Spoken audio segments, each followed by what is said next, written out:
So now if you think about your constellation, your digital constellation is a lot more complex and a lot more robust than it had been in the past. I borrowed one from Orion. He happens to be my favorite. But you can see there that you've got your website, you've got maybe your LinkedIn presence, maybe a Facebook page, you've got the emails that you send out regularly. We'll actually talk about how you can use that and optimize that a little bit better. There are links in and out of your digital ecosystem. There's perhaps a Twitter feed that you put out there. You have a lot of things out there that are just around digital, and you'll see that your site is but one element of that. Our trick is to make sure that all of these elements work together to support your brand and the message, and to make sure that how you speak across any of these channels bears the mark of your brand, that is consistent with the tone and voice. And also, in order for all of these elements to be healthy and to work well, they need to be synced up.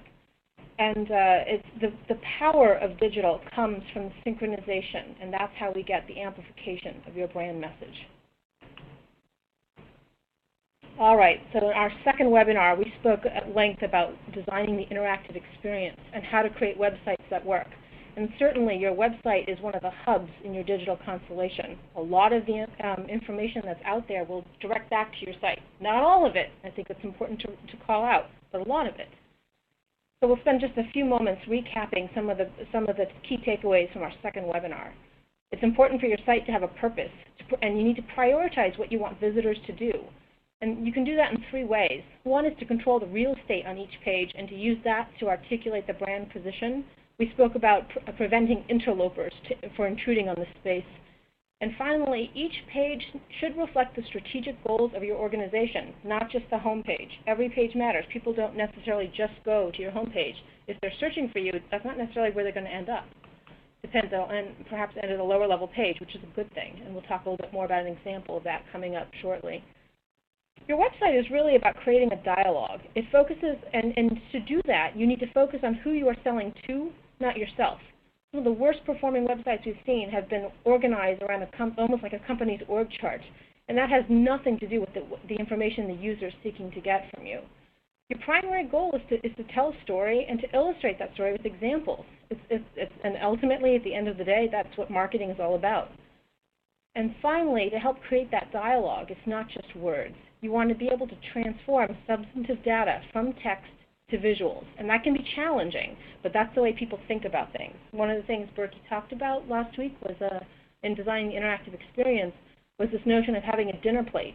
And you have a serving of text, images, charts, graphs, photographs, and you want to have a balanced dinner plate at the meal. You don't want to just have a heaping serving of text. No one eats that way, and it's really hard to digest.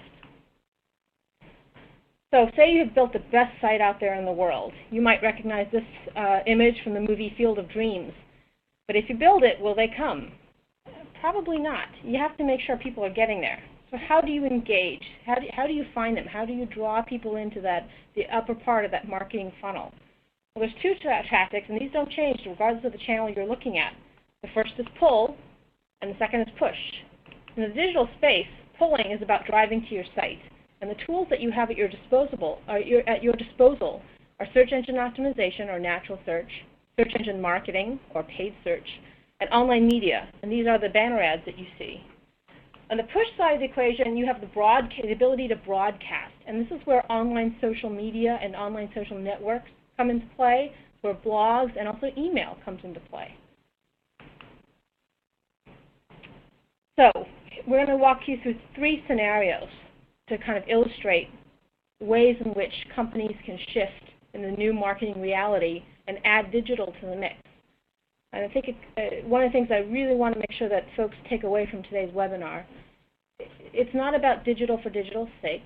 It's about adding digital because that's where your customers and prospects already are. So where the power comes from integrating digital with what you already do on traditional channels and traditional media. So with that, let's take a look at owning an event. Typically, you'll have an event, and the activities leading up to the event will follow something more along the lines of this. You have time along the continuum, and you have sort of reach. And you have, say you've got a big summit conference coming up. So maybe you'll send out a save the date postcard, you'll mail out your invitations, and then of course there's actual networking at the event, and that's really kind of the height of the activities. And then perhaps there's the follow-up after the event, emails, phone calls, what have you. But traditional offline activities, they're fleeting, and you have sort of these isolated data points, but they're hard to kind of draw lines to connect them all. And not only that, you have this huge drop post-events where activities kind of die off. Let's take a look at what that might look like. So perhaps you have a website. Here's an example of a generic firm what we've made up, just called Trust and Worthy. It's a composite of sort of what we see out there in most law firm web designs. And perhaps on this website you have recent news on the home page that mentions the conference. Well, that's great. There's a link on the home page to that major conference coming up. But what doesn't work for that, there's no payoff. There's no invitation to join unless there's a link to that conference. And does anyone else even know about it? So how does anyone know that you're even at the conference? And this is usually the extent to which we find folks end the digital aspect of marketing when it comes around events. However, you can do a lot. To own an event, you got to do three things. One of the first things you need to do is create pre-event buzz. So here's an example of what you would layer on there. Your digital tactics can help amplify this buzz. So you've got, perhaps you've got the link posted on your website, that's fine. Maybe perhaps you're also emailing invitations to let people know about the event. Writing a guest post or a guest blog spot or article in any association or membership websites that you might belong to would be a great way to let people know not only that you're going to the event, but you're speaking or attending or running one of the seminars or even hosting a cocktail hour for it. Depending on the nature of your engagement at this conference or event, you might consider creating an event sitelet. We've seen this used very successfully where you have sort of an ongoing relationship with a conference where year upon year you run a seminar and X, Y, and Z. A sitelet would be a great place to put the aggregation of all of that, with all those presentations. It sort of provides in one single shopping cart where someone can find all that information.